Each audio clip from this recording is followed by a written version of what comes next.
Quand on m'a demandé d'imaginer ce que Saham pourrait devenir dans 20 ans, j'ai tout de suite pensé que le groupe pourrait jouer un rôle majeur dans l'éducation. Le sujet de l'éducation me touche beaucoup parce que depuis longtemps, j'observe que l'école dans nos pays ne prépare pas suffisamment les enfants à construire leur avenir. Alors, je vais vous parler d'une rencontre qui m'a interpellée. Je vous présente Lahsen. Lahsen est un jeune garçon rencontré il y a 2 ans lors de la toute première caravane médicale de la Fondation Saham. Lahsen est un garçon brillant. Il avait des rêves plein la tête. Il a particulièrement attiré mon attention parce qu'il était très curieux, posait des questions aux médecins et s'intéressait tout particulièrement aux équipements d'imagerie médicale. Cette année, il devait rentrer au collège, mais depuis septembre, il travaille dans les champs. Il aide son père, faute de collège dans son village ou de moyens pour aller à une école un peu plus loin. Son père n'est de toute façon pas très favorable à ce qu'il continue l'école, parce qu'il a besoin de lui au champ.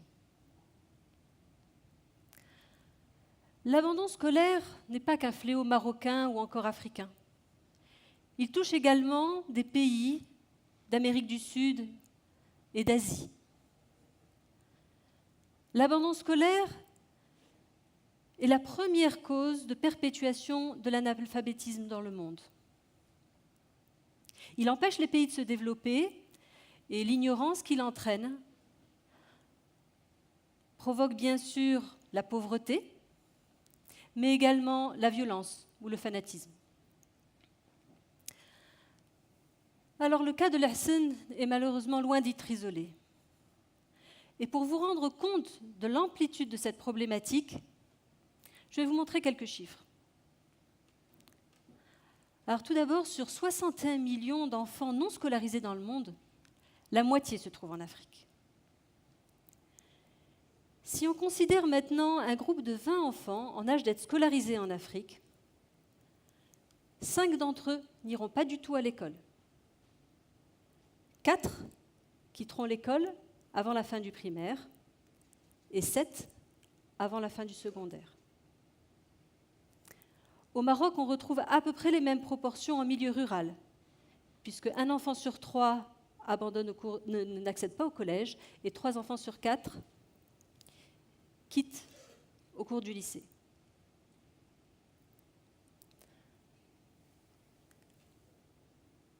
Quand on regarde maintenant et qu'on compare les données de la richesse à travers le monde et le niveau de scolarisation, on se rend compte que le taux de scolarisation le plus faible, on le trouve bien évidemment dans les pays les plus pauvres. Mais là, on peut se demander, qui est l'œuf, qui est la poule ? D'un côté, le manque de moyens rend difficile une scolarisation généralisée de qualité, et d'un autre côté, un faible niveau scolaire rend difficile le progrès économique. Mais il demeure une certitude. Aucun pays n'aura notablement changé sa situation économique dans les 20 prochaines années sans avoir adressé la question de l'éducation des jeunes générations.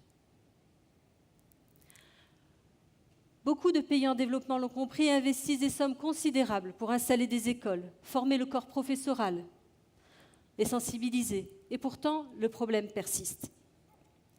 Alors, qu'est-ce qu'on peut faire ? Qu'est-ce qu'on doit faire pour permettre à tous les enfants d'accéder à une éducation et pour permettre à des enfants comme Lahsen de continuer à étudier ?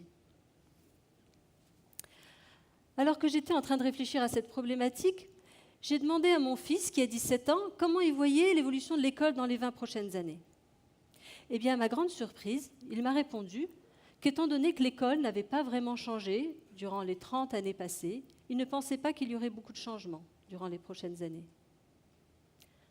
Alors peut-être que vous aussi, vous avez ce sentiment que l'école que l'on connaît aujourd'hui sera toujours en place dans le futur.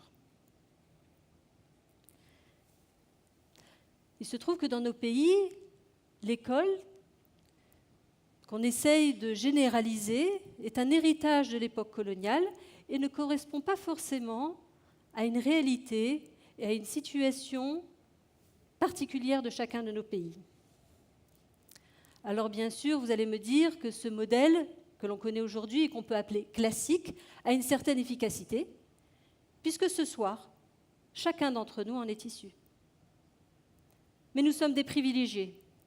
Et je crois qu'en parallèle de cette école classique, nous devons penser plus large et envisager des modèles éducatifs alternatifs, complémentaires, plus souples et adaptés à des contextes géographiques et économiques différents.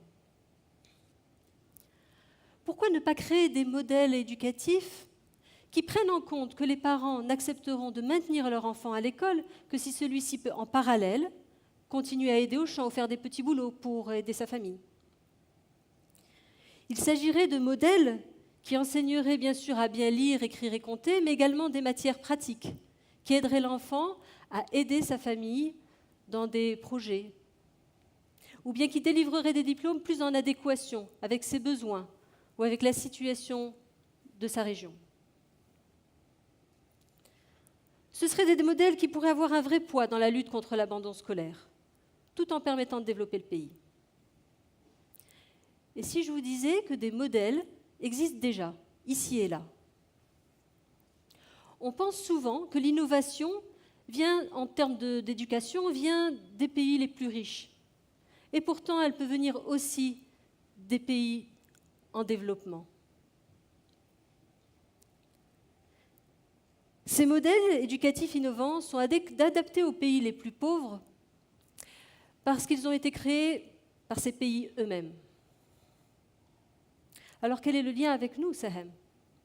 Eh bien, je crois qu'on peut jouer un rôle primordial dans la création, dans la construction d'une école d'un nouveau genre. Mais avant de vous dire pour comment, je vais vous montrer quelques exemples de modèles éducatifs innovants. Je vous présente José Antonio Abreu. Il a fondé, il y a 40 ans, El Sistema au Venezuela, un modèle qui a été repris dans plusieurs dizaines de pays à travers le monde sur les 5 continents. Ce projet vise l'inclusion sociale par l'éducation musicale intensive. Ce programme permet d'enseigner, en particulier à des populations les plus défavorisées, des matières classiques comme les maths ou l'anglais, mais également les former au métier de musicien. Ce modèle a bénéficié aujourd'hui à plusieurs centaines de milliers d'enfants. Et au Venezuela en particulier, il a permis de former et de révéler des talents à l'échelle internationale. C'est le cas de Diego Mateus, qui a été nommé à 27 ans chef d'orchestre de la Fenice, le célèbre opéra de Venise.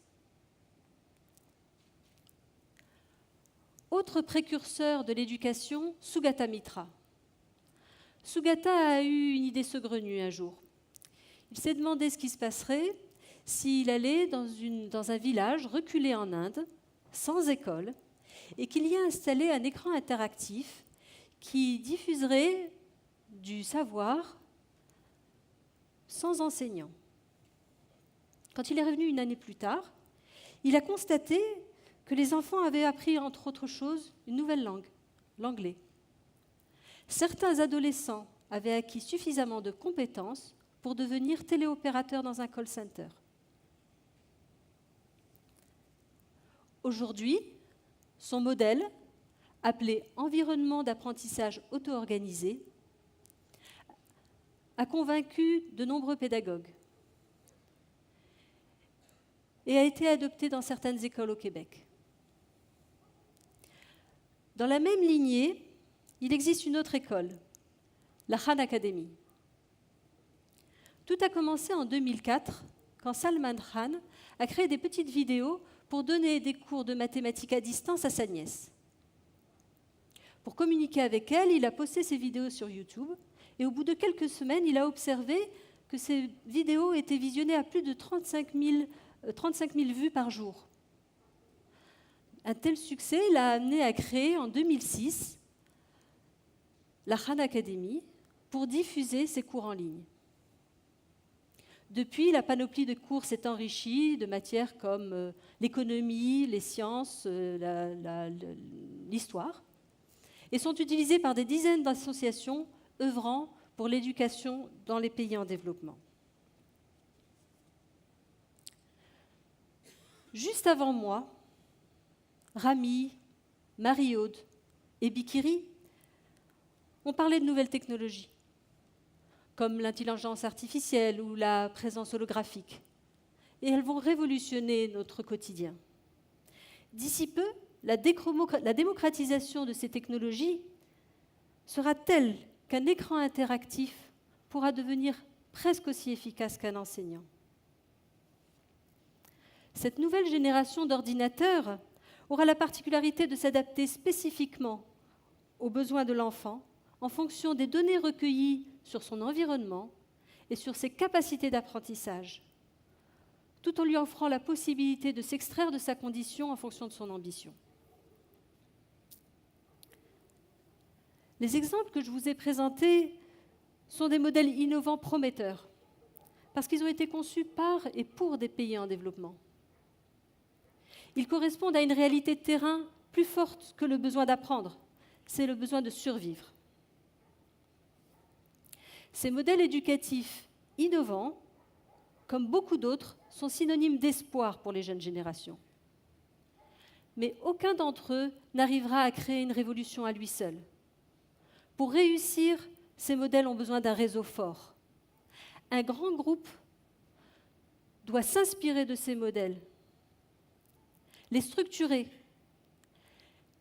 les répliquer à grande échelle et les proposer à des collectivités soucieuses de lutter efficacement contre l'abandon scolaire. SEHEM, en tant que groupe puissant, innovant et engagé, a tous les atouts pour devenir l'intégrateur et le vecteur de ces innovations à travers l'Afrique. Pour devenir leader de l'éducation en Afrique, commençons d'abord par créer un réseau d'écoles classiques d'excellence adapté aux spécificités culturelles de chacun de nos pays. Dans 5 ans, avec la notoriété et l'expertise acquises, nous pourrons alors jouer le rôle d'incubateur pour développer un modèle éducatif alternatif inédit qui s'appuiera sur les nouvelles technologies. Si nous commençons aujourd'hui, dans 10 ans, notre réseau d'écoles classiques sera bien implanté en Afrique et au Moyen-Orient.